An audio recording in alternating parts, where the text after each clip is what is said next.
Good afternoon. Welcome back to Reunions. My name is Dana Mays, and I'm with the Lifetime Learning Program in the Office of Engagement. Before we get started, I'd like to remind you to turn your cell phone ringers off, and when you walked in, you should have gotten a yellow feedback card and let us know what you thought of the talk afterwards. This is a great tool to help us improve. And I'd like to thank our speaker for volunteering his time today. We have Andrew Stauffer, Associate Professor of English. He's a member of the faculty of the Rare Book School and the director of the Digital Humanities Initiative NINES, which is an acronym for a network infrastructure for 19th century electronic scholarship. He received his PhD and MA from the University of Virginia and his undergraduate degree from the University of Pennsylvania. Please welcome Andrew Stauffer. Thanks, everybody. Thanks for coming on this beautiful day and coming into Alderman Library to talk about old books for a while. It's one of my passions, and I'm glad to see so many faces here. I'll just give you a little overview of what I'm going to do. I'm going to sort of go through slides and sort of read a text or sort of talk through a text for about 35, 40 minutes, and then we'll take a step back, and I'd love to hear your comments on what I've said, on your experiences, your memories of Alderman, and all the things that hopefully the talk will raise and bring back. So, and up here I have a lot of examples of the sorts of things I'm going to be talking about. So bear with me in the kind of more formal section of the talk. You can just sort of listen, take it in, look at the pictures, and then we're a small enough group that I think we can have a good conversation afterwards. So. In July of 1879, the aging poet Henry Wadsworth Longfellow sat in the study of his historic home in Cambridge, Massachusetts, reading an illustrated book about the American West. It told of the immense, never-melting snowy cross formed in the crevices on the face of the Sawatch mountain range in Colorado on a peak known as the Mount of the Holy Cross. The book provided an illustration of this phenomenon by Thomas Moran. This is a scan of that illustration. It's from a book held here in Alderman. For Longfellow, who had never traveled anywhere west of New England, it was nevertheless a moment of recognition. Looking at the image, he was brought back to a night of horror exactly 18 years earlier, when in that same parlor his wife Fanny had burned to death in his arms. She had been in the adjoining library, sealing a lock of their young daughter's hair in an envelope, when her hot wax dripped onto her dress and caught fire. She rushed into the parlor, engulfed in flames that Longfellow attempted to extinguish with a small rug and then with his body. He was burned and scarred severely, and she died the next morning. And now, with this picture of the Mount of the Holy Cross before him, he was moved to write his famous sonnet, The Cross of Snow. In the long, sleepless watches of the night, a gentle face, the face of one long dead, looks at me from the wall, where round its head the night lamp casts a halo of pale light. Here in this room she died, and soul more white never through martyrdom of fire was led to its repose. Nor can in books be read the legend of a life more benedight. There is a mountain in the distant west that, sun-defying in its deep ravines, displays a cross of snow upon its side, such as the cross I wear upon my breast these 18 years through all the changing scenes and seasons, changeless since the day she died.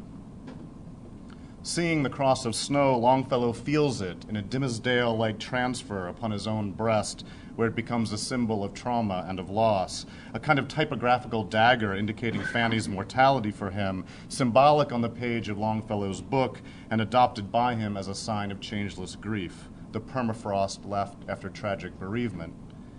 Yet it's also a negative insignia, a white erasure on black ground that reverses the polarities of the typical X that marks the spot, or the black inscriptions on a white page of paper. It is the ghost of a mark. And through it, Fanny's legend, which outstrips those that can be read in books, emerges. The open book in Longfellow's study becomes a portal to the past, to another life, and also a strange and enigmatic mirror via the symbolic trace therein. Turn the clock back now 50 years from Longfellow to the late Romantic era and Felicia Hemons's 1827 poem, The Image in Lava. It, too, is about an encounter with a negative monument instinct with loss, a record of a fiery trauma etched in rock. In a note, Hemons describes its subject, the impression of a woman's form with an infant clasped to the bosom found at the uncovering of Herculaneum. It was actually found at Pompeii, but same idea. That is, a concave imprint of these ancient bodies in the weirdly preserved ruins after the eruption of Mount Vesuvius.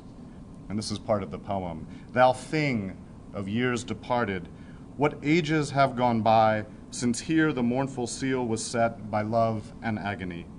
Temple and tower have moldered, empires from earth have passed, and woman's heart hath left a trace, those glories to outlast. And childhood's fragile image, thus fearfully enshrined, survives the proud memorials reared by conquerors of mankind. Oh, I could pass all relics left by the pomps of old, to gaze on this rude monument cast in affection's mold. Love, human love, what art thou? Thy print upon the dust outlives the cities of renown, wherein the mighty trust. Immortal, oh immortal thou art, whose earthly glow hath given these ashes holiness. It must be so. You can feel the poet's urgency here, especially in that last line. This thing of years departed must mean something. This print upon the dust must speak of its own holiness as a shrine to maternal love in the face of loss. Now, Hemans never saw this rude monument. She most likely read about it in articles at the time, specifically Nathaniel Carter's Letters from Europe, which speaks of seeing at Pompeii the remains, quote, of a female and a child, supposed to be a mother who sat down here with her babe and was overtaken by the storm. Like Longfellow lingering over Thomas Moran illustration in his book, Hemans encounters this haunting monument via the mediations of print. Indeed, both poems model a certain kind of reading process or reading practice, a process of imaginative appropriation and identification. Hemans' own mother had died just months before she wrote this poem, and reading about the trace left by the mother and her child in Pompeii, Hemans seems to have engaged in a kind of sentimental fill-in, expanding the reference through an intense investment of personal emotion and imaginative elaboration. And in so doing, she makes this print upon the dust refer to her own concerns, her own losses, like Longfellow, who makes a crevice in the granite face of a mountain range record Fanny's death, filling it with his own grief, just as it has been filled in to become the cross of snow. In 1846, a young woman named Ellen Pierpont wrote her name in a copy of the Poetical Works of Mrs. Felicia Hemans, published in Philadelphia by Grigg and Elliott. She was 18 years old, the youngest child of Hezekiah and Anna Constable Pierpont, part of that wealthy and influential family that essentially built modern Brooklyn. You've likely heard the name Pierpont. And her book is now in the General Collection of Alderman Library, right here, whence it came via her granddaughter exactly 100 years later, and it's sitting there on the table if you want to look at it later. The book carries various annotations made in pencil, mostly check marks and lines that she underlined indicating favorite passages or favorite quotations. But most striking, however, is this inscription on the rear free end paper, again written in pencil in Ellen's hand. Oh wait, that's the cover. You can see the total opening there. This is the inscription. Sing mournfully, our dearly loved is gone. The gifted and the beautiful is from our sight withdrawn. Then let us sing her requiem now in this our parting hour, and softly breathe her name who was our fairest, loveliest flower. Mary, Mary, Mary. Now, apparently composed in 1862, that is 16 years after she first got the book and made that first inscription, these lines were written by Ellen, now Mrs. Minor, for her third daughter, Mary Montague Minor, who was born in 1855 and died at the age of 7. In this halting yet moving pastiche of Hemans' style, Mrs. Minor has transformed her copy of Hemans into a memorial site and also into a collaborative anthology. Like a family Bible, the book bears witnesses to stages and losses across many years, and like a source book of feeling, it seems to have offered an idiom to its owner having lost her child, as Amy Hempel puts it, fluent now in the language of grief. It seems that in a certain way, this particular copy or this book has become the image in lava, a thing of years departed, a rude monument of print upon the dust that bears witness to maternal loss. Now, these Grigg and Elliott editions of Hemans are legion. The book was reprinted annually for decades, and it was probably the most common, most affordable collected Felicia Hemans book for 19th century Americans. And UVA holds another copy, this one from a few years earlier, printed in 1839. It's inscribed to Charlotte M. Cock from a friend, Christmas 1840. And it has very few annotations, only a handful of marked pages across its 559, except for one, the one containing the poem, The Graves of a Household. Multiple underlinings, brackets, check marks, and exclamation points erupt across the text of this poem, culminating in the third stanza, which reads, "One midst the forest of the west by a dark stream is laid. The Indian knows his place of rest far in the cedar shade." And next to these lines, Charlotte, now Mrs. Gordon, has written, "My darling William died December 29th, 1879. And at the bottom of the page, if you go back, she has written one word in response to the conclusion, "Alas, if love were all and not beyond all earth." And that one word is no. You can see it down there. Like Ellen Pierpont, Charlotte Cock received her copy of Hemans when she was young and unmarried. Charlotte was 22, and turned to it much later as a mother to mourn the loss of a child. William Fitzhugh Gordon, Charlotte's sixth child, died at the age of 28 in Texas by the dark streams of the West, exactly 29 Christmases after Charlotte first received her Hemans book as a gift. Hemans's "One midst the forest of the West" can be the one that the reader needs it to be, and for the elderly Mrs. Gordon, it was her William, buried somewhere in Texas, far from her Virginia hearth and home in Esmont in Albemarle County. Now, in both copies, Hemans's poetry has become a touchstone for personal grief, and these books themselves have taken on a quasi-memorial character, marked and revisited across the years. In a couple of years, I found both of these books at random in the UVA library while teaching a class on 19th century poetry, and I thought it very striking that two copies of this same edition of this same author in one library collection were annotated in such a similar way. And it suggested to me that there are rich stories in the stacks, voices from the past in the margins of the Alderman collection, just waiting to be heard, and so I went looking for more. And I'm going to talk today about what I found, particularly about the various ways that the books sitting on the shelves of Alderman, that is right on the other side of this wall, were marked and altered by their 19th century owners, and what we can learn from that. Now, some of you may have guilty memories of writing in library books when you were students here. Don't worry. I'm not talking about the time you wrote Man versus Nature in the margins of the UVA copy of Moby Dick. I'm not yet interested in student marginalia, and part of the task has been to separate out what modern students are doing to our library books versus what happened here. But it turns out that many of the Alderman Library's 19th century books specifically were donated by the children or grandchildren of their original owners. The historical cycles of collection building here meant that the UVA library sought donations of material in the mid-20th century, and family book collections came in together where they still reside, often dispersed into the circulating stacks, but still quietly preserving a record of their 19th century readerships. Not valuable enough to go into special collections, these books were put onto the shelves as part of the general holdings, available to students, but infrequently consulted often because they were superseded by newer editions. These are old books that are often in kind of bad shape, as you can see. And because of this accident of library history, the Alderman collection has become a kind of shadow archive of 19th century reading practices and of the lives of UVA alumni, hidden in plain sight in the circulating stacks. And the two that I've mentioned so far, Minor and Cock, should ring bells to anyone who went to school here. We have buildings named after them as well. So in other words, a lot of the donors who gave these books are the same donors who helped build UVA into the institution it is today. Their libraries were the big libraries of Virginia families at that time, and so they were the ones that came in. So, what have I got here? Where am I? Okay. So the 19th century book called forth many, many kinds of interaction between texts and readers, between books and other objects, between human bodies and other human bodies. We tend to think of the history of reading as centered in the consumption of verbal texts, but I want us to encourage us to go beyond texts as verbal linguistic things and think about texts as something closer to textiles, that is, woven creations of material and verbal content, a historical record that's always already incarnated, each body bearing traces of its many social interactions in its long journey into our hands. Piercings, perhaps, as in this sewing needle stuck into an 1860 copy of Hannah More's Letters to Macaulay, formerly owned by one Lucy Nelson, who wrote in the book that it was brought me by sister from Baltimore, September 1860. That book's sitting right here, too, if you want to see the needle. It still has the thread attached to it. People left things behind in their books, pieces of their lives and even of themselves. For example, this lock of silver hair found here between the pages of the UVA copy of the Works of Lord Byron, published in Philadelphia in 1851, formerly owned by Neil Heilman.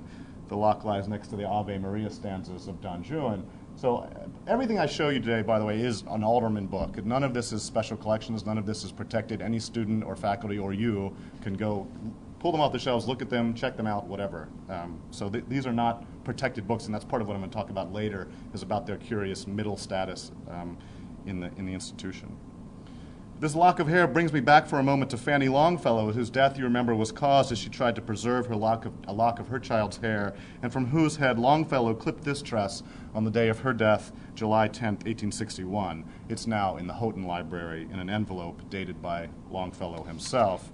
We don't know the owner of this silver gray lock that was preserved here in this 1851 Byron, but it nevertheless gestures to a similar web of human affection and the curiously fragile permanence of the human body in the way it relates to books. In other books here, we find other human traces, like this one of a hand, probably former owner John McSparren's. You can see it there on the left. In an 1825 copy of Burns's poetry, facing an original poem about Burns written in 1851. You can barely make it out. It's all in pencil, but that's up here if you want to look at that as well. Or to take another example, this traced hand on the rear free end paper of an 1853 copy of the works of William Shakespeare with schoolgirl Miriam Trowbridge's inscription, "Ruthie Whitehead's ugly hand, oh no, I mean beautiful one." So I have another shot. My sense is the girls were tracing each other's hands. They were at boarding school in New York together. They were from Georgia, but this book comes from a New York boarding school, Miriam Trowbridge. And it's a left and a right hand. I'm guessing they're sort of passing time by tracing each other's hands, and Miriam writes that kind of teasing note there. This book, it's a Victorian book literally bearing the trace of a Victorian hand, a nicely metaphorical illustration of the processes by which books get marked with bodies and tools as they make their way to the library for study. Many of us have by now seen similar interventions in the Google book scans. Here the hand of the scanning agent captured unwittingly in the page shot of a mid-Victorian novel.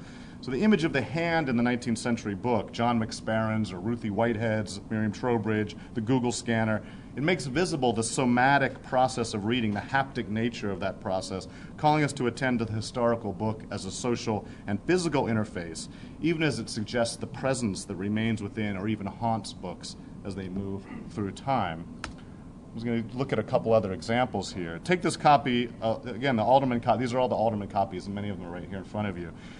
This is the Dutch translation of Tennyson's poem Enoch Arden, published in The Hague in 1869. A beautiful cover there. And it comes from the library of Thomas Randolph Price, who was a literature professor here around the turn of the 19th century into the 20th. He was a former Confederate soldier, there's many interesting stories about him serving in the Civil War. But eventually then he moved here and became really the first English professor here. He started in classics. It was right around the time when English was emerging as a discipline. Before English or literature was a department. We used to have classics and other things, but he was kind of our first.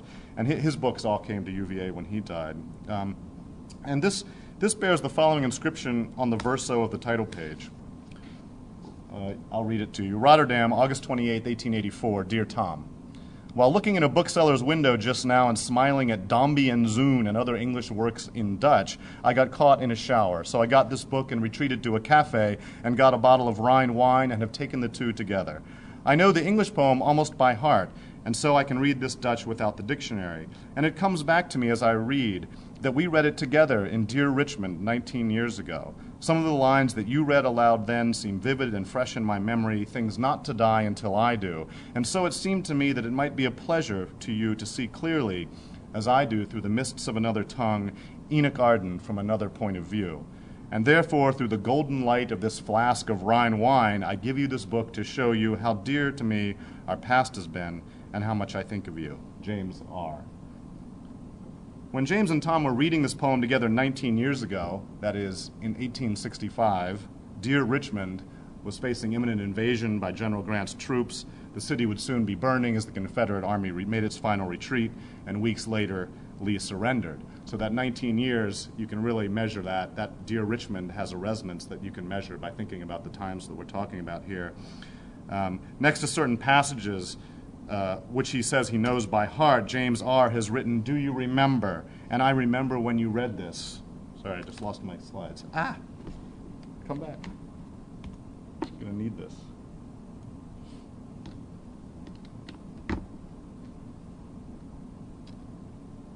Sorry, guys. But he emphasizes the complex and strongly felt layers of memory at work on these pages of the Dutch Enoch Arden. Let me just start again. Enoch Arden, if you know the poem, is basically a poem about the heart-wrenching consequences of coming home to a place where one has been forgotten, something that must have been on the mind of these soldiers as they contemplated their return from the war. I've cut some other interesting examples. This is William Gordon McCabe, who, born in 1840, he came here as a student in 1860, but he left in 61 to march off with the Confederate Army. And this is a book, when he was stationed at Camp Curtis in Land's End as part of the Army of the Peninsula. He was in the Richmond Howitzers. And he's used this book to kind of map out a little sketch of the disposition of the troops along the waterfront there. So I found this is an interesting, and this book was here. It records its own presence within the spaces of the Civil War, and actually gives us a little picture of how a military historian might find that map interesting. In other words, McCabe was also a bookman. His father was a friend of Edgar Allan Poe's, and he imbibed with that a great love for books. And this is his copy of a biography of Poe. And there's an interesting anecdote. This is an original anecdote at the bottom that's nowhere else recorded. McCabe has written the following in the bottom. "My father, Reverend John Collins McCabe, who was then a young man, a contributor to The Messenger, and an intimate of Poe's, once told me that he said one day to Poe, 'Poe, Mr. White is greatly hurt at you having spoken unkindly of him.' 'McCabe,' said Poe warmly, 'I never said a word against Mr. White in my life.' 'Did you never say he was a fool?' 'Oh,' said Poe with a relieved air, 'I did say he was a damned fool, but Mr. White can't object to that. Everybody knows it.'" Right? William Gordon McCabe, March 26, 1882. So that's a nice find. These are books that just no one knows that they're there until I sort of started looking. And one more that has some resonance. This is Alderman's copy of Matthew Arnold. And in the introduction, he's circled a passage with some underlining and has written, "This is my creed." This would have been around 1900 when he put the inscription in there. So very interesting insight into the life, the way of thinking of the man, the president of the university, the founder of this library. Here's his book sitting here on the shelves of Alderman, but no one really knows it's there. And it's not just the fact that it's his book, but that he has used it as a way to give us an insight into the way he looked at the world. It's essentially a passage about how you try to pursue truth on one side and then the other, and not cling obstinately to any one point of view. So I think that was a resonant example.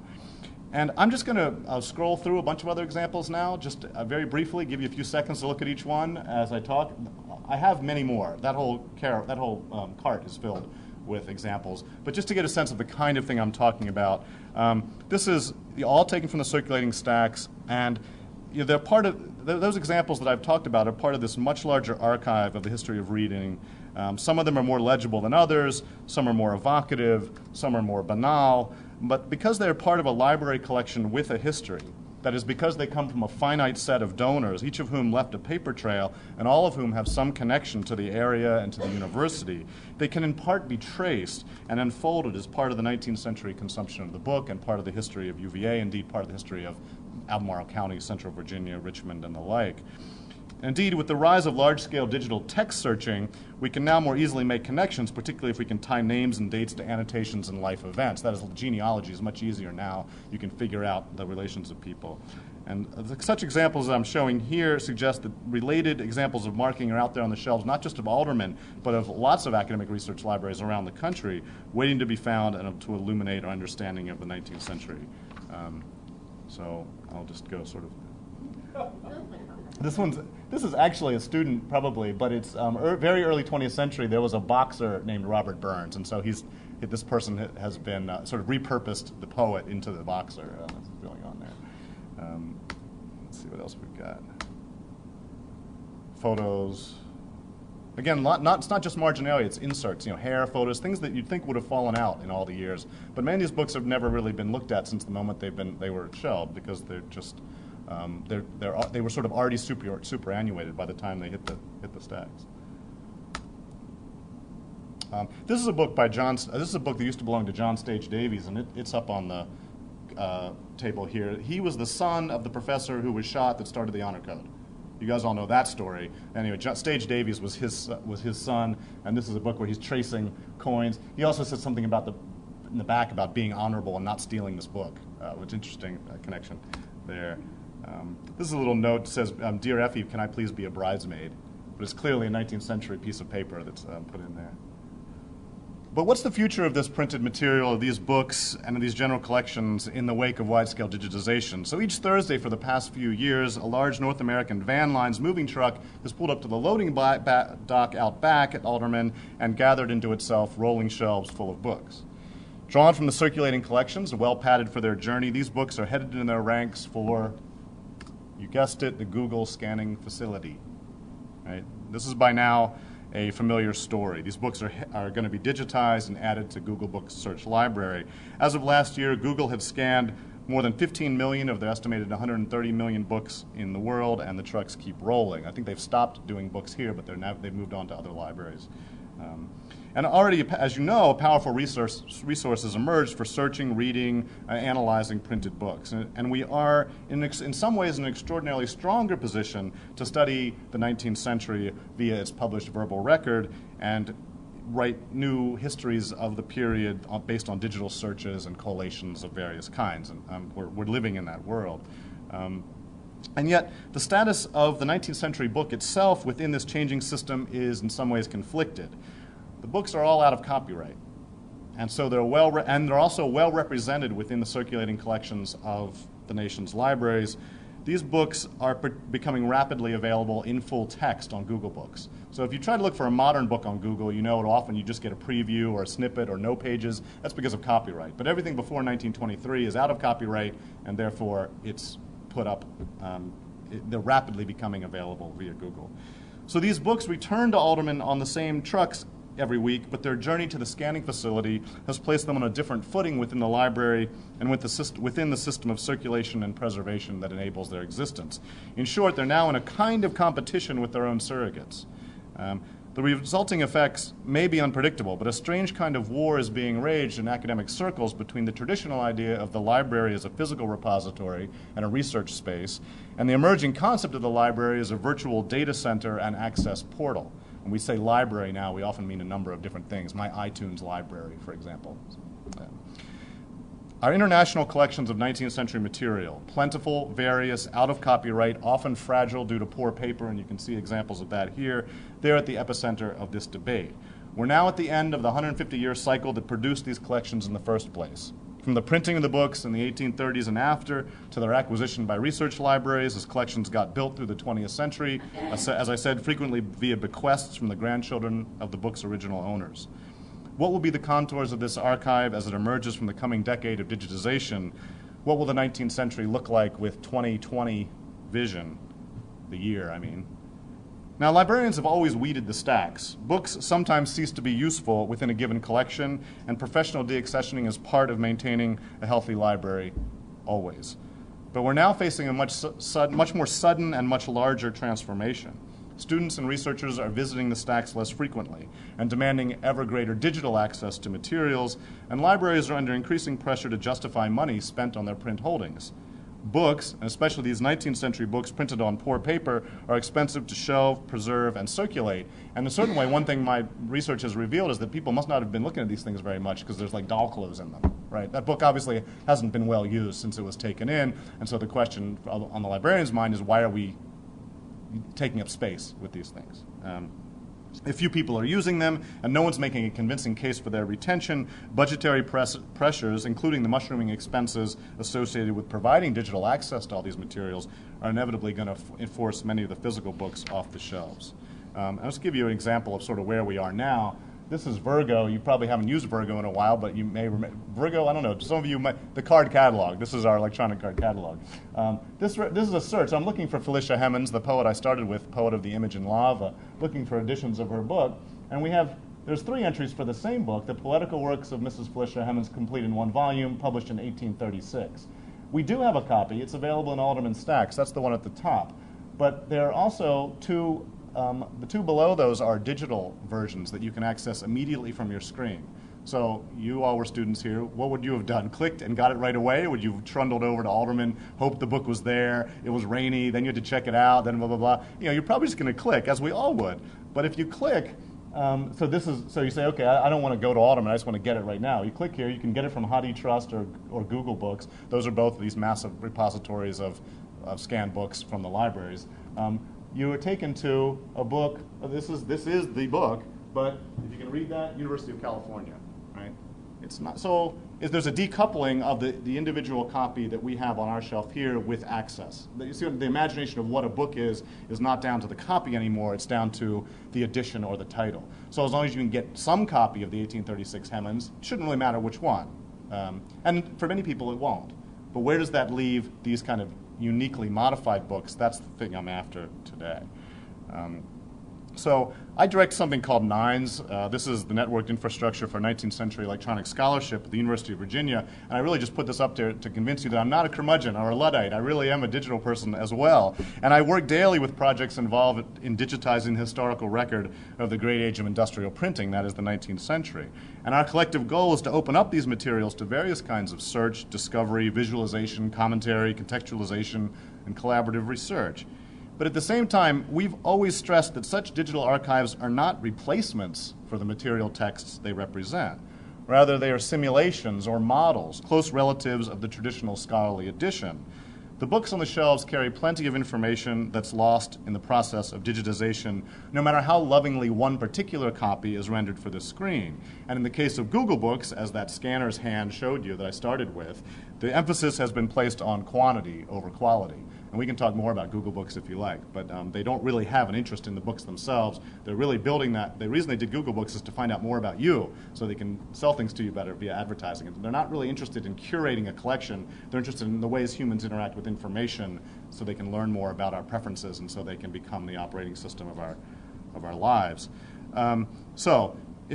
My point is, if our academic research libraries replace large swaths of their original 19th century artifacts with these single copy scans done by Google, and by trade I mean sort of de facto trade, that is by having students, that availability there's a certain way that you're prepping the field for the elimination of the printed books, unless someone's making the case that these things are interesting.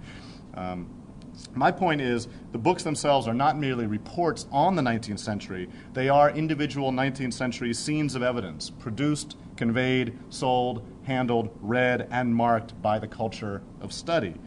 This archive of the history of the making and consumption of books cannot be replaced by single copy scans, and new scholars of the historical record cannot be trained solely on simulations. The study of books quickly reveals that such objects are extremely complex, both as products of material and social processes and as platforms upon which readers elaborate their own identities. We all respond to books in certain ways. Some of them are emotional, but some of them are physical, and I'm interested in that. And as my example suggests, 19th century books in particular, this was really the golden age of the book, the apogee of print culture in the West. The printed word was never greater than it was in the 19th century. It was never more widely available, literacy was never higher, and without any competition from any televisual media or even till relatively late in the century, photography and cinema. This was the era, and 19th century books became sites of mourning, objects for interchange, appropriation, and memorialization that left traces that we can sometimes still read. And much more work remains to be done on this aspect of the 19th century book, the intersection of its content with its physical structures and evidence of use as ultimately productive of various layers of meaning, not only for individual works or for our understanding of the cultural field generated by certain authors, but for the larger scene of Victorian reading, involving emotional investment and identity formation. People picked up books to figure out who they were. Put it a different way, I'm asking us to think about 19th century books as objects of love. And so let me return to Longfellow as a kind of coda here. Another volume in Alderman Library, sitting right here on the Carrel, a brittle and poorly printed copy of Longfellow's Poems and Ballads, printed in New York, 1891. Jane Chapman Slaughter, former owner. And it carries a following note written in pencil on the front free end paper. It's hardly legible. I'll read it to you. It is legible, but it's very dim. Our readings together were in this book, ere you went to your life of work and sacrifice, and I remained to my life of infinite yearning for your presence, the sound of your voice, a yearning never to be satisfied in this world or the next. Now never I see thee, never more hear the voice of my comrade, evermore dear, and he never came back.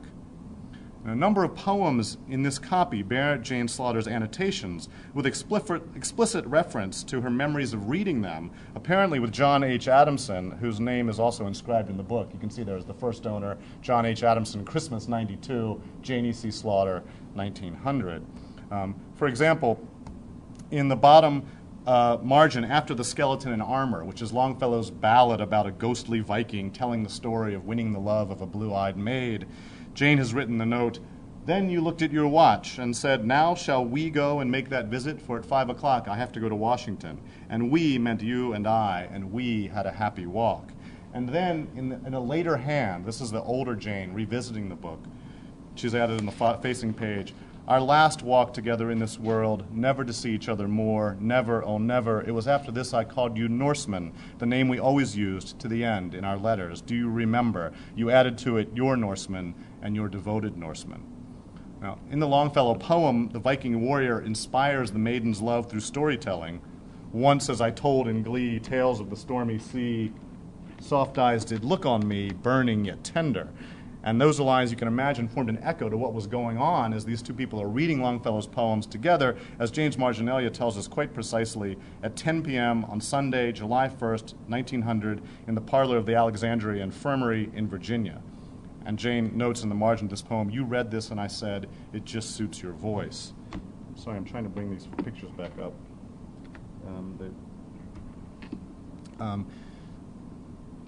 And above so in another poem, above the poem Footsteps of Angels, which is sort of about sitting alone in a study and having ghosts of the past come back to you. Let me just play this again. She's written, is this it? Yes. "You read this July 1st, Sunday, the day you said goodbye, sitting in the great armchair in the infirmary parlor, oh friend of mine." And then in the later hand, she has added, "Once mine, now mine no more." One more example. Let's see. Oh yeah, that's just that blown up.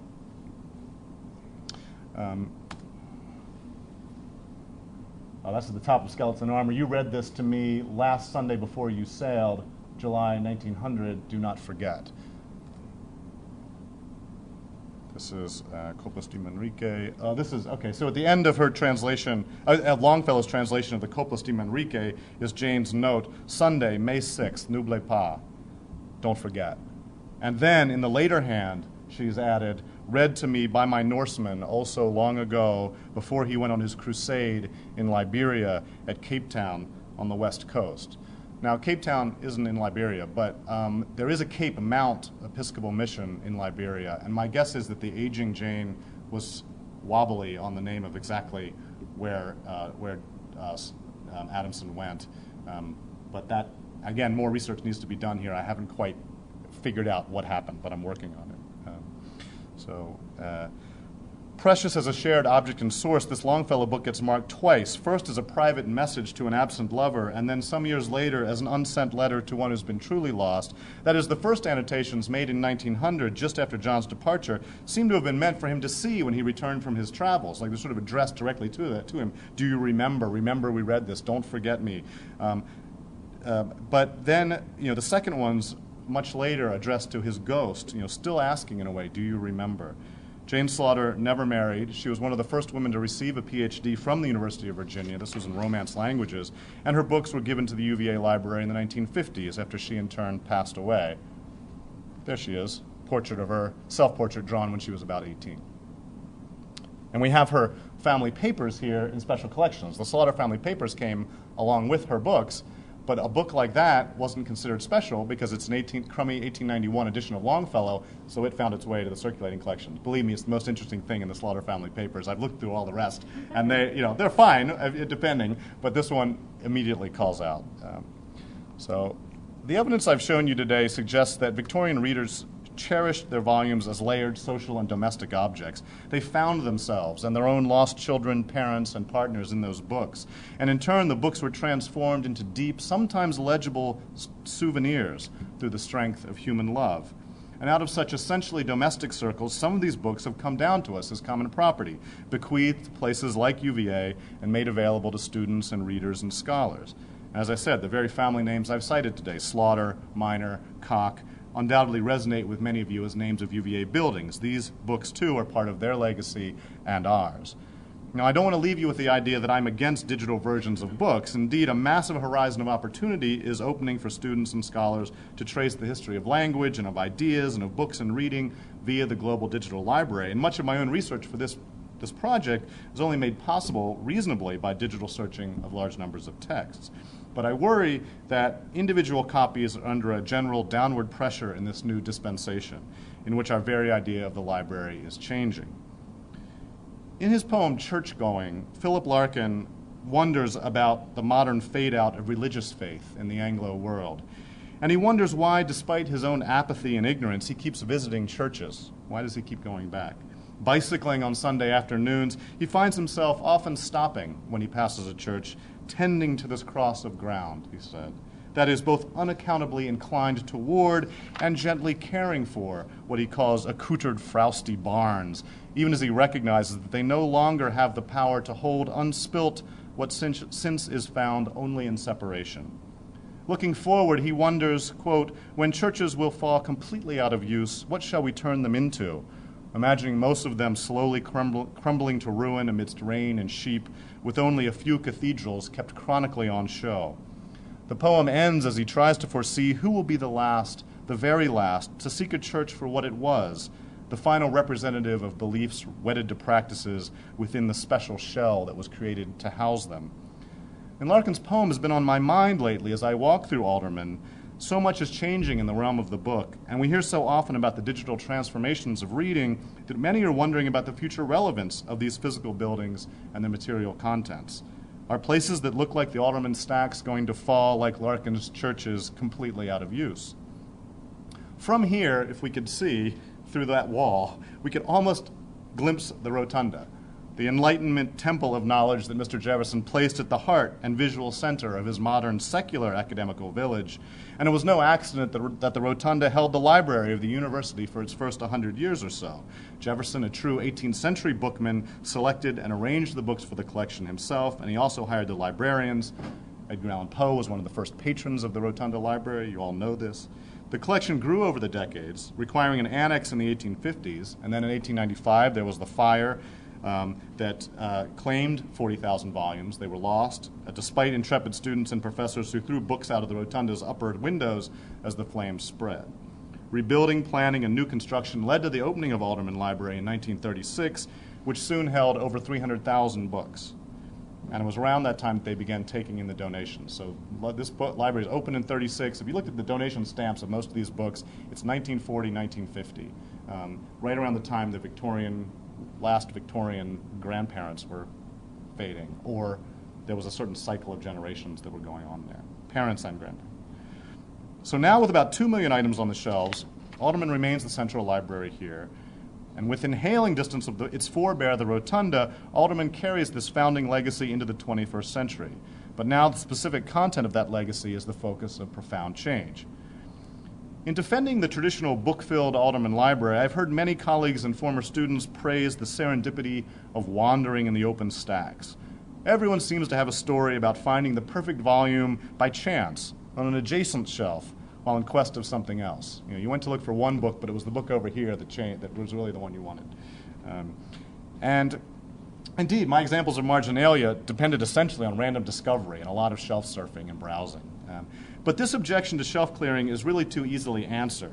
What people say in response is, guess where we browse now? On computers. We even have a verb for it, right? We discover things serendipitously online all the time. In other words, you'll get used to it, just as you got used to navigating the book stacks as a student. It's just another pathway towards knowledge.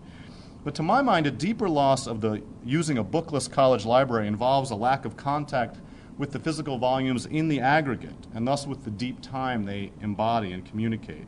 When patrons walk through the stacks, their searching for specific titles necessarily takes them past ranges of variously aged books devoted to whole branches of learning, many of which they will never engage. Through the course of their 4 years on grounds, students may pass these shelves many times, slowly imbibing a sense of the massive scale and reach of human learning across the years, really getting a sense of the scope of the humanities and the social sciences. Becoming familiar with their presence and the histories they reflect is deeply, ineffably significant. The arrays of spines teach humility. These books send a message about the values of the university, speaking of lives gone by, of minds devoted to the pursuit of creative expression, of critical inquiry, and historical investigation. And at Alderman, the books on the shelves are literally holding up the whole structure of the building. It's architecturally true that the shelves are part of the structure. And they are the humanistic and historical spine of our whole enterprise here. So I'm brought back then finally to Larkin, who calls the church a serious house on serious earth, in whose blent air all our compulsions meet, and who concludes that we will always need such places in ways that transcend their apparent utility. In the modern university, the book-filled library can never be obsolete. Even if the 21st century student never opens many of the books, he learns from their variegated physical presence something about the passions and the triumphs, the farces and the tragedies consequent upon the pursuit of knowledge and the circulation of embodied forms. And with that, with the books before him, in what Wallace Stevens might have called their holy hush of ancient sacrifice, he can begin his serious life. I think of those many 19th century books on the shelves and of their momently audible voices, and imagine a student, perhaps initially bored and uninformed like Larkin, who nevertheless may find himself tending and attending to them, becoming a patron at last. Since, as Larkin concludes, someone will forever be surprising a hunger in himself to be more serious, and gravitating with it to this ground, which he once heard was proper to grow wise in, if only that so many dead lie round. That's the end of my formal remarks. So that is sort of just the setup here. And what I'd love to hear from you all is reactions to the changing nature of the library, or ideas about bookmarking and book use that you've encountered in your past. We can also come, if everyone wants to grab a bunch of books and look at them, we can do it that way as well. So any reactions or questions about what I've said so far? Yes? What makes a book acceptable for special collections for somebody that obviously have very personal treasures within them? Repeat the question. Yes, right. So the question is, what makes a book qualify for special collections? That is, how do those decisions get made? And obviously, some of these seem to belong in special collections, and yet they didn't make it. Part of it is that marginalia has never been well cataloged unless it's a book of a famous person, right? So if it's Edgar Allan Poe's writing in the margin, then that goes in special collections, obviously. But these people are essentially not anonymous. We know a little bit about them, but they are not famous people. They're not people that are sort of names to conjure with, except in small, maybe, circles. So their books didn't really get distinguished from other books that have marks in them, like student marking and things like that. So when a librarian looks at these, it's like, oh, this book has sort of got marks in it. Oh, well, it's good for the circulating collection because it's not really valuable. In fact, it all depends on how we determine value, but a lot of collectors say don't want books that have marks in it. They want a clean first edition, everything's pristine, just like it came off the press. And so there's a way these books have never really been valued by collectors, and so they have a low monetary value, and so they've been seen as, well, maybe not really worth the making it over the border into special collections. I will say that some of these will go into special collections now that I've found them. You know, that it's just that in the shuffle of acquisitions, 100 years ago, it was not recognized that this book should have been in special collections, and that happens all the time. That, a scholar will find a book and go talk to the special collections librarian and recommend a transfer.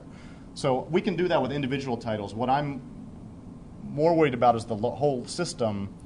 If we suddenly get rid of all of these because of digitization, we need at least to do a triage where we look through everything and make sure we're not throwing things out that we didn't intend to get rid of.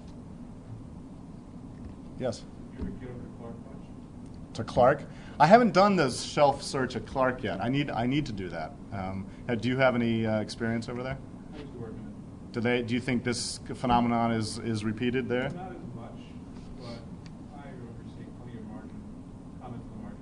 Yeah. By nature, they're often more mathematical. in nature, Yes, but- that's right. And so, You too. yeah, I mean, I sort of went looking where the light was good. That is, I've looked only at the PRs and PSs, basically the English, British, and American literary call numbers, because I'm in the theory that this commentary is going to be relevant to me as a scholar of literature. Whatever's said, I'll have more to do with it. But there's so many more fields and languages and things where this is clearly happening, and we need to do a much wider longitudinal study. So one of the things we're trying to do, I'm trying to cooperate with the librarians now, is to develop a grant application that would fund a development of a triage process where UVA could pilot, what do we do? Because UVA isn't alone in this. A lot of university libraries in the country have the same trajectory of collection building and have similar materials on their shelves, but you actually have to open every book almost one by one. You can't just look at the electronic catalog record or the number of times it's been checked out or how old it is or how many copies we have. You have to say, okay, yeah, we have 6 copies of this Longfellow and it's never been checked out, but this Slaughter one, we actually had to, no one has seen it that was there until I actually just opened it. So how do we manage this at scale? Yeah. Yeah. I remember my mother-in-law saying she'd given some family books to UVA when she was settling down her house. Yes. Is there a way to check back in and find out which books to sell? Right, so this is about books donated to UVA libraries. If they made it into special collections, the catalog will record their giver. So if they were rare enough or special enough to be over there in the Harrison Small, you can Virgo search for that last name of the donor. That, if they made it in the circulating collections, that information was not captured. I take that back. It was captured on the paper card catalog. So the card catalog, which is still around, I think it's up on the 5th floor somewhere. No one ever looks at it but me and one other very old man who I sometimes see up there. If you look at the individual cards, often the librarian in pen or in pencil on the back will written gift of Mrs. Barringer or something like that. But when that card catalog was digitized and turned into Virgo, they didn't think it worth the candle to record that information for the circulating collections because they figured these books are disposable and interchangeable. In other words, to put a book on the circulating shelf is to already make the decision that it is not an artifact and it is not of archival value. It can be checked out, jammed into backpacks, and when it falls apart, we'll buy another one. Right, so they have there's less curatorial attention paid to the Alderman books, which in many cases is perfectly appropriate. What I'm trying to make the case now is that these 19th century books, because of their particular status, their fragility, those things that are happening, we need to give them another look and think about them as potential artifacts and not merely just replaceable things. You can also go over this. There is the history of library correspondence. So if your mother or grandmother wrote a letter to Harry Clemens or whoever the librarian was at the time, that his correspondence with every donor is over there. And so you can sometimes, if you know the date around the time of the bequest, you could look at the librarian's correspondence from that date and possibly find, sort of what their exchange was. And there is that sort of internal record keeping. But Will university books, lecture books, being put in the circulating library or a special collection? which kind of books? Ones that were used by professors? Well, it depends. So, Thomas Price's books, he was a professor here, and they're mostly in the circulating collections. I found a number of his in the circulating stacks. Now, some of his books were like rare Latin and Greek texts, and they made their way into special collections. But the decision seems to be made about the scarcity of the volume itself, irrespective of its owner. So his collections was just sort of certain percentage goes to special, the rest of it goes to circulating. But I mean, I need to do more research here about the history of our own library patterns of that decision making as well. What was going on back in the 30s and 40s as the collection was building. It's slightly outside of my range, but I'm getting drawn more into it because of my experience just with finding these things. Yeah. Yes? An maybe an obvious question, but if these books are scanned, obviously the annotations would occur as well. Yes. But what might happen to the dog clothes or to the one here? Is that is it also part of it? And is there a remark made about it or the number of annotations? So and the question is sort of how could you scan these things? Could you digitize these things and somehow capture their unique artifactual qualities? I mean, you could in a sense. Like I could say, okay, my new project is to every time I find one of these is to create a loving digital version of it. And in fact, that's what I've done in just showing you all these images, right? I haven't shown you the actual books themselves, although I show you they're here. You don't need to come and look at them to get the force of the argument and to feel like you've experienced these much, etc. So yes, one could do that. But it's not going to be done unless someone takes it on because the books as books have already been digitized. Right. So someone would have to say, okay, there's already a copy of the 1891 Longfellow in Google Books, but let me go around to all the nation's libraries and look at every individual copy to see if any of them have doll clothes in them. Do you know what I mean? So it's sort of like, how do you begin to, you can sort of digitize sort of anything. But how do you deal with the whole system of books that are out there? We tend to think one digitized copy of every edition is enough, unless it's special in some way. But how do we find out that we're special? And that's the problem I'm trying to wrestle with now, is how can we begin to discover these things? We don't want to just save them and keep them on the shelves and let them continue to fester and rot for another 100 years. They've been sitting there for all this time. No one's ever noticed them. As we go through this process of digital transformation, now's the moment to actually bring them to life. Let them find out what's going on, expose them, digitize them, get them up there. At the same time, how do you do that at scale in a way that will still preserve a kind of feel for the text? And the deeper issue is that even if you preserved all the marginalia, all the things that we can see about these books now, there's lots of stuff we can't see. That is, the marginalia was invisible until I looked at it. That is, plenty of people probably looked at these books. Certainly the librarians had seen them, but they had never seen it. You know what I mean? They'd just been like, oh, that's leftover, that's damage, that's distortion, that's something getting in the way of what this book should do, which is communicate the meaning of its verbal contents. But you come out with a certain lens over your eyes, and the collection looks very different. And you're only interested in books insofar as they have been modified in this way. And my guess is that that's continually going to be the case with books, that they are such layered and complex objects that until you always will need to return to them. Like you always need to return to, say, mummies or something like that. You can't just photograph a mummy a whole bunch of ways and then rebury the thing or burn it. You're going to need that mummy because you're going to develop X-rays, spectroscopy techniques sometime in the future. You'll be able to learn different things about it. And books are sort of the same way. There'll be new technologies. There may be infrared scanning, ways we can bring out structures of material, et cetera, but there'll just be new ideological ways of encountering printed material that makes me think, actually, we need all of them. But we can't, that's a harder case to make in this particular moment of straitened resources and digital transformations, to say, just save all the books, because that's actually not getting us anywhere. We need to think about, have at least a searching conversation about why we're keeping them and how we can make them live again, make them relevant to students' education, make them relevant to scholarly work, bring students into the stacks, and bring the books into the lives of the students, and that's what we're trying to work out now.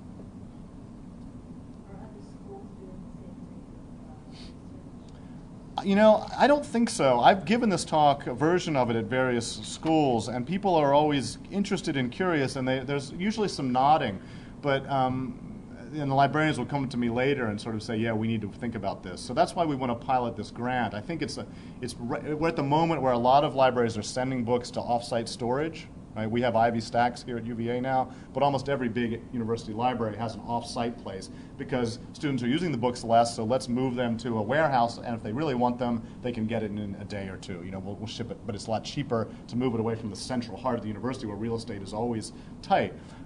That's step one, and that's fine. The problem with it is it does eliminate this kind of serendipitous browsing. You tend to select the title on a digital interface, and then you get the copy later. And so it doesn't eliminate, but it reduces the chance for the kind of immersion in books that the luxury, really, of the open stacks that we've had, and the sort of the plenitude of the open stacks. That's changing across the nation now, and so I think people are coming to terms with, like, well, let's put them in storage. Well, wait, why are we putting them in storage? Once we put them in storage, and then no one's really going to use them. And they're like, maybe we can skip storage. Why don't we share storage with tech? Why don't we resolve our collection so we actually just all have, why save 3 copies of this Longfellow edition between us, Tech, and JMU? Why don't the 3 of us just share one, because we're going to be shipping it anyway, et cetera, et cetera. So you see how the logic goes towards a kind of what they call print collections management, managing down the redundancy in terms of efficiency, which makes all sorts of sense, except if I stand up and say, but wait, it's not redundant because it's different sets of information that are contained in individual copies. If you look at 10 copies of almost any 19th century book, they will all be different in some way. Now, whether those ways are meaningful or not, that's a different question. Whether those ways are significant, whether we as a culture have the resources or the will to preserve that level of variation, of granularity across 10 copies, or whether we're just going to agree to say choose one and let the rest of that species or the rest of that thing just sort of die out. We'll choose one to put in a zoo, as it were, and the rest don't really need to exist in the wild anymore. That is a larger conversation that's going to play out over the next decade or so. Is there a hand? Do you have a hand? No? Yes. Right now I'm reading three working short films on Kindle. Yeah. That's great. Sure. Because it doesn't wane. Right. But that time I spent in Lark Steps, you're seeing right now a transition from books as physical objects to books as bytes on a hard drive. And part of the thing that's lost is not just, it's even more than what you're finding in the margin, the comments in the margins, is the smell, the physical sensation of paper, that is not going to be part of reading very soon at all. Yeah. And that kind of also kind of touches that, what is a book now, what it used to be, what is it going to be in the future, and how do we record what's been lost? Yeah, that's right. I mean, we're talking about sort of media transformation here in a certain way. What was a book? And I think we've become more sensitive to that as we've moved to Kindle, as we've moved to reading online. These objects become more alien to us in a way. 20 years ago, a book was a book, and you didn't really have to think about it too much. We all knew what a book was, and we said it. Now, when you say book, you could mean the Kindle version, you could mean this, you could mean da-da-da. And so we in a certain way, we're alienated from this book culture in a way that we weren't just a generation ago. And it allows us to see it in some ways differently, more clearly, and more strange. And it brings up these issues in ways that I think are productive. But it just reminds me, yeah, these are interfaces. They are technologies that have their own character, their own sensual nature, their own machine-man interaction, affordances, the kinds of things that we think about with computers now. So, all right, bye. If anyone needs to go, please do. I just want to send around this. If you like this, if you're interested in this, I have and you want more, I have a handout that I was going to, but I didn't know how many people were coming, so I will email you a handout which has pictures of examples and a little statement of what I talked about. And so I'm just going to send that around. Yeah. So do you need a pen? Here's one. Any other thoughts or questions? You need a research I do. Very Well, I mean, fascinating. I really need a world of research assistants. Yeah. I need a nation of people who will go look for these things on library shelves at their local universities and colleges. Because what I don't know goes back to the question that was asked in the back: is this happening at other libraries around the nation? My sense is yes, but I only know that anecdotally. And what I'd really like to get is reports from the field. And also, I've looked mostly at large universities, but what about small colleges?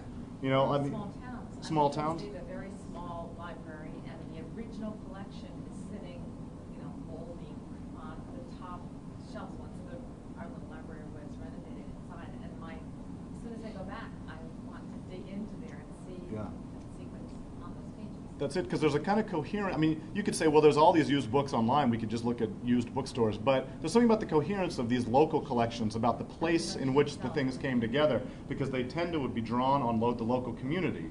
And so therefore, they have a coherence that can't be duplicated in the randomness of the rare book market. You could say, well, why don't you just buy every copy of the 1891 Longfellow you can get your hands on and see what kind of marks. Now, that is one sort of thing you could do, to see, was this particular book marked in certain ways? But there's other sorts of questions that being here at an institution with this history allows you to answer the questions more coherently, because we have a lot of Colonel McCabe's books, we have a lot of Thomas Price books, we have a lot of Miriam Trowbridge's books, and you keep coming in on Alderman's books, of course. And so you be able to start to develop a kind of theory of 19th century reading in Central Virginia. There's issues of class, gender, what kind of books they read, how did they interact with those books, what did they use them for. It's really a kind of rich The locality thing. adds a huge sense of meaning. Yeah. Totally, yeah. Because those would have been, in some ways, if they were in another collection, some of them wouldn't have somebody paying any attention. That's right. To the loss, it wouldn't have been. Yeah, exactly. Sometimes if you've ever been in a used bookstore, you'll pick up a used book, you think about buying it, it has some writing in there from the former owner, Sometimes it's poignant, sometimes it's just annoying because it's getting in the way, et cetera, et cetera. But I've tried to sort of say, well, but what if we took it all seriously? And there is a coherence in the fact that you often see the same names. There's a finite number of donors who gave their books, and therefore a finite number of book plates. And then you can make stories out of it. Yeah, the stories emerge. So finding out the family relationships of Thomas Price or Janie Slaughter or an Ellen Pierpont, it took some work for me to figure all that out, but it was doable, and it started to connect up with local history, with UVA history that made sense to me, and it was sort of part of what I do. Yeah. There's so many other levels of research that things afford. Someone could be doing something on the dress of the 1830s. You've got those little dolls. Yeah, exactly. And they're all wonderful pictures. What children did, what it looked like, how they loved. Exactly. Yeah. Romances. Exactly. So I mean, I don't want to make this all about me and my own personal interests, but that's why I say I looked where the light was good. But Generations don't get a chance to research and find that. that's right. I've looked everywhere for the human figure. See, I found all the doll clothes in that. This is a works of Scott, and it's a big fat book, so you can see why she chose it. She was probably trying to keep them flat. But there's no. I want the little female, the little figure that I could use, but that's missing. We just have the clothes. But yeah, the inserts are amazing. Still, all those family things in there, and something on stories of love. Yeah. How she lost her lover. Yeah, there's all sorts of patterns that start to emerge. You see a lot of young women wishing for a husband. I've seen that in a number of books. They underline passages in Romeo and Juliet or passages in, and they'll sort of write stuff about someday I'll find love. They're dreaming on the books. They're using books as a way to figure out who they are and register. I mean, books were also a kind of social network before the fact, in that when you wrote something in the book, it had a life. That book was going to possibly be read by others. It was part of the domestic furniture, but it might be lent to someone else. People used books to send messages. There's these interesting ones that are gifts from, say, a man to a woman with certain passages underlined, sort of heartrending. This book is clearly meant as a kind of message to her. It'll say to Jenny Taylor from a friend. And then he'll have underlined all the parts that say, our two paths are divided, I loved you once, but now, and these heavy underlines with exclamation points. And it's clear that he's using it as a kind of message. And so that kind of personalization, it's not always just a private reverie or private memorialization. The very fact of this kind of annotation that's happening outside the space of a private journal or diary, happening in the pages of the book that presumably is a piece of domestic furniture or a gift or something that's circulated and is now in circulation here at the University of Virginia, gives it an extra kind of power in terms of thinking about what books were, what printed books were and how they operated in a culture that, before our own.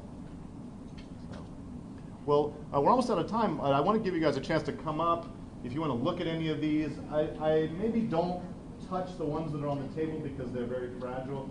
If you want to take this is the UVA Library Annual Report, which you could read more about what's going on in UVA libraries. That's here, so feel free to take a red one. And if you want to just paw through the other ones there, that's fine too. Again, these are all circulating books. They're not rare books. I just pulled them from the shelves, and each one of these has some sort of often marked with a little flag, but sometimes not. So feel free to spend as much time with that as you like. They're not in any particular order, so don't worry about preserving the order. Thank you. That was Thanks so much. wonderful. All right. On behalf of the union. Thank you so much. That's very kind of you. That was fun. I'm glad to have done this. And so anyway, here's my email up here too. So if anyone wants to get in touch, talk more about this, you can have that. If you want to hear from me, put your name on the email list, and I'll send you the handout with a little bit of this in it, and we can keep in touch about the project. I'll keep you posted on how the grant application goes and where we are with all of it.